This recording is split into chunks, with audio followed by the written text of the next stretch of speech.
अस्सलाम वालेकुम स्टूडेंट्स। अच्छा ठीक है बेटा, आ जाइए प्रैक्टिकल नंबर 2 पर आ जाते हैं। ठीक है, अब प्रैक्टिकल नंबर 2 में क्या है? Practical number 2 again it's very simple. थोड़ा-सा चेंज हो सकता है, कोई प्रैक्टिकल आपके पास वहाँ बोर्ड में हो तो आपको घबराना नहीं है। ये जो प्रैक्टिकल्स हैं इनकी कॉम्प्लेक्सिटी से ईज़ी ही आएगा अगर आएगा तो, इससे ज़्यादा मुश्किल नहीं आएगा। ठीक है? तो अगर 1-2 फंक्शंस आगे-पीछे हों तो घबराइएगा मत, वहाँ पर मैं भी मौजूद होंगी और जो वहाँ के टीचर होते हैं वो भी होंगे। आप लोगों को गाइडेंस जो है वो मिल जाएगी। अच्छा बेटा, तो अब आ जाते हैं, बात कर लेते हैं। अच्छा, ये names, don't mind the names as ये डमी नेम्स हैं, बहुत जल्दी-जल्दी में इन्हें डाला गया है ताकि आप लोगों को सिखाने के ऊपर फोकस करें मैं। सही, अब ये यहाँ से लेके यहाँ तक की जो शीट है ना, ये तो कॉपीड है, ठीक है? क्योंकि ये पूरी आपको डमी बनाना होगा, इसका डमी करना होगा आपको कि एम्प्लॉयी नंबर क्या है, एम्प्लॉयी का एम्प्लॉयी की टाइप क्या है, ए ग्रेड एम्प्लॉयी है या बी ग्रेड एम्प्लॉयी है, एम्प्लॉयी का नेम क्या है, इतना सारा नहीं, अगर आप 5-6 भी रिकॉर्ड डाल देंगे ना तो आपका प्रैक्टिकल हो जाएगा, ज़रूरी नहीं है आप इतने सारे रिकॉर्ड डालें। ठीक है, टोटल डेज़ वर्क कितने थे उसके, उसने कितने दिन काम किया और टोटल आवर्स जो हैं वो वर्क कितने थे, कितने घंटे काम किया। अब यहाँ पे आपको क्या करना है, आपको ओवरटाइम कैलकुलेट करना है बेटा, ठीक है? तो ओवरटाइम कैलकुलेट करना है, उसके अलावा आपको ओवरटाइम चार्जेस कैलकुलेट करने हैं कि इतना ओवरटाइम करने के बाद उसके ओवरटाइम के चार्जेस कितने बन रहे हैं। उसके बाद आपको उसकी बेसिक सैलरी जो है वो कैलकुलेट करनी है, ऑब्वियसली आवर्स से और डेज से आप उसको पे करेंगे कि पर डे कितना सैलरी आप उसे देना चाहते हैं, या फिर ये जो सैलरी, ये बेसिक सैलरी किस तरह से कैलकुलेट करनी है ये आपको ऑब्जेक्टिव में लिख के दिया जाएगा कि भाई आपको अगर वर्किंग आवर्स से कैलकुलेट करनी है, वर्किंग डेज से कैलकुलेट करनी है, पर आवर पे कर रहे हैं, पर वीक पे कर रहे हैं, जो भी फॉर्मूला होगा वी विल प्रोवाइड यू। और उसके अलावा बाकी बेसिक सैलरी है, बेसिक सैलरी आपको ये दोनों चीजें प्लस करके प्रोवाइड हो जाएगी। अब क्या करते हैं, अब हम यहाँ से लेकर यहाँ तक का मामला जो है उसे अच्छा वो फॉर्मूला ओपन हुआ हुआ है, ठीक है, फॉर्मूला ओपन हुआ हुआ होता है तो फिर कोई काम सही से यहाँ पर नहीं हो पाता, वो हम सेलेक्ट कर रहे थे और वो रेंज डिफाइन कर रहा था। हम यहाँ से इसको क्लियर कंटेंट कर देते हैं, ठीक है? अब क्लियर कंटेंट हम इज इक्वल्स टू कर लेते हैं कि हमें ओवरटाइम कैलकुलेट करना है। हम देख लेते हैं कि इसने वेट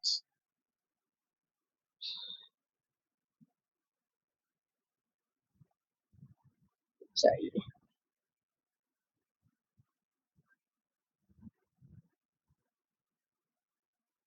ये हमारा प्रैक्टिकल नंबर 2 आ गया। अब हम यहाँ पर देख लेते हैं कि हमें ओवरटाइम कैलकुलेट करना है। ओवरटाइम कैलकुलेट करने के लिए उसने, अच्छा यहाँ पर ये बेसिक फॉर्मूला उसने प्रोवाइड किया हुआ है कि हमें जो एक्स्ट्रा आवर्स हैं वो जितने दिन उसने काम किया है, जो दिन बनते ही थे, जैसे अगर वो 9 to 5 उसकी 8 घंटे की जॉब थी, इतने दिन तक उसे 8 घंटे काम करना ही था, तो वो हम पहले कैलकुलेट करेंगे और फिर जितने घंटे उसने काम किया उसमें से माइनस कर देंगे। ठीक है, ऐसे नहीं समझ में आ रहा, हम देख लेते हैं हमारी रिक्वायरमेंट क्या है। भाई उसने टोटल आवर्स इतने काम किया है, तो हम क्या करेंगे, हम सिंपली इज इक्वल्स टू कर देंगे इतने आवर उसने काम किया है, इसमें से अब हमें कुछ माइनस करना है। अब जो माइनस करना है वो क्या माइनस करना है, ये थे उसके डेज वर्क, और डेज वर्क मैं मल्टीप्लाई कर दूंगी 8 से, क्योंकि पर डे उसे 8 घंटे काम करना ही करना था। तो अब पर डे 8 घंटे काम करने के बाद उसमें से ये 180 माइनस कर देंगे तो वो 12 घंटे का उसने महीने का ओवरटाइम किया है। नहीं समझ में आया होगा। अब हम इसे सिंपल कैलकुलेटर से समझने की कोशिश करते हैं, ठीक है?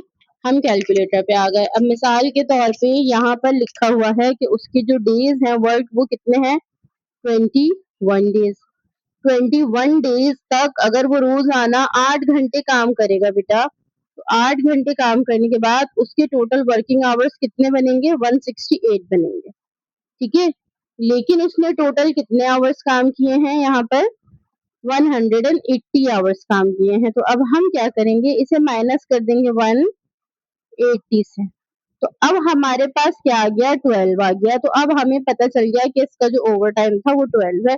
This is what we have done here. Simple working hours total उसके लिए, फिर उसमें से वो माइनस कर दिए जो उसके बनते ही थे, जो उसे नॉर्मली करने ही थे, जो बच गए वो क्या बन गए, ओवर टाइम बन गया।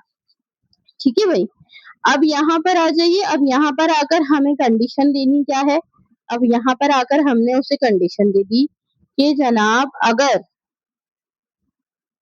ये जो है B4 जो है, अगर ये इज इक्वल्स टू है A के, ठीक है, ये सारी रिक्वायरमेंट आपको दी भी होगी कि आपको किस तरह से कैलकुलेट करना है। ठीक है, अब यहाँ पर ओवर टाइम चार्जेस कैलकुलेट करने के लिए उसने हमें बताया हुआ है कि अगर जो बी है ग्रेड तो उसको इतना देना है, मल्टीप्लाई इतना करना है, अगर जो जो ग्रेड है तो उसे इतना इतना मल्टीप्लाई करके देना है, पर आवर 40 रुपए देना है या पर आवर 50 रुपए देना, 30 रुपए देना है, इस तरह करके वो आपको जो कंडीशन है वो अप्लाई करेंगे।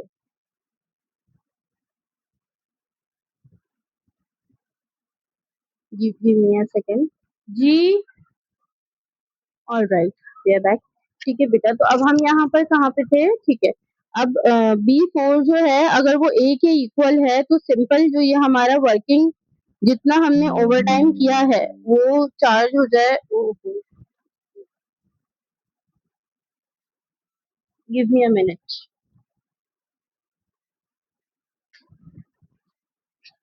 Let me just connect the charger.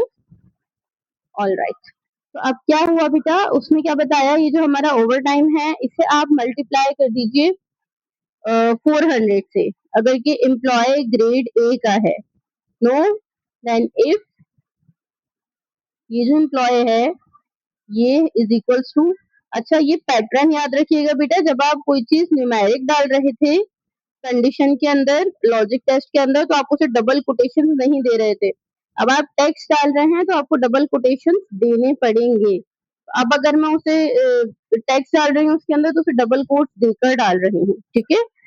B, तो फिर क्या हो जाएगा, यही वाला जो 12 है, मतलब ये जो ओवर टाइम है आपका, ये मल्टीप्लाई हो जाएगा 300 से। इसका मतलब क्या निकला है बेटा, इसका मतलब समझ लीजिए, इसका मतलब ये कि जो ए ग्रेड का एम्प्लॉय है जाहिर है वो ज्यादा वैल्यू रखता है तो उसे पर आवर 400 में दिया जाएगा, और जो जरा बी ग्रेड का एम्प्लॉय है उसे पर आवर 300 दिया जाएगा। इसे आप आगे grade A B C D E जहां तक लेके जाना चाहें ले जाएं और थोड़े थोड़े पैसे कम करते रहें, और या फिर वहां पर जो आपके पेपर पे स्पेसिफिक रिक्वायरमेंट लिखी होगी कि इतना देना है पर डे, उसे रीड करके समझ के उतना ही दें। इसकी कंडीशन तो वैसे भी आप लोगों को ऑलरेडी लगानी आती है ना। सही हो गया। अब आपको बेसिक सैलरी जो है वो डिफाइन करनी है। आई गेस बेसिक सैलरी भी आपके ऑब्जेक्टिव में यही है, ठीक है। बेसिक सैलरी आपको क्या देनी है, जो ए ग्रेड के एम्प्लॉयज हैं उनके वर्किंग डे के हिसाब से 400 के हिसाब से देनी है, और जो आपके बी ग्रेड के एम्प्लॉय हैं उन्हें थोड़ा कम देनी है, जो सी ग्रेड के एम्प्लॉय हैं उन्हें थोड़ा कम देनी है। तो इसी तरह से आप अपनी जो सैलरी है, सॉरी कहाँ गया, यस, इसी तरह से आप जो अपनी बेसिक सैलरी है आप उसे भी लिख देंगे।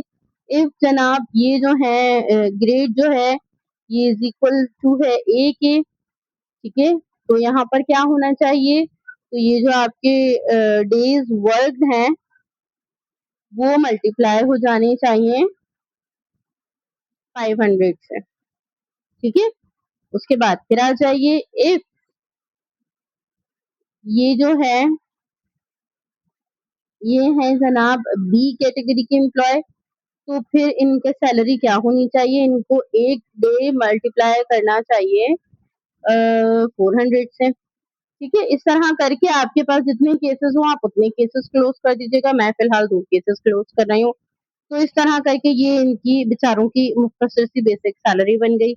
अब नेट पे क्या होगी, नेट पे ऑब्वियसली हमें पता है कि ओवर टाइम को और बेसिक सैलरी को हम प्लस कर देंगे तो हमारी नेट पे बन जाएगी, इज इक्वल्स टू किया, ओवर टाइम लिया, प्लस किया, बेसिक सैलरी लिया, एंटर किया, नेट पे आ गई, ठीक है।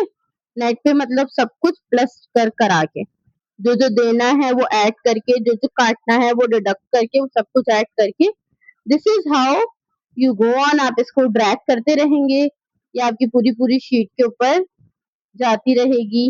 इस तरह करके इसे पूरी शीट में वो कर दीजिएगा, ठीक है?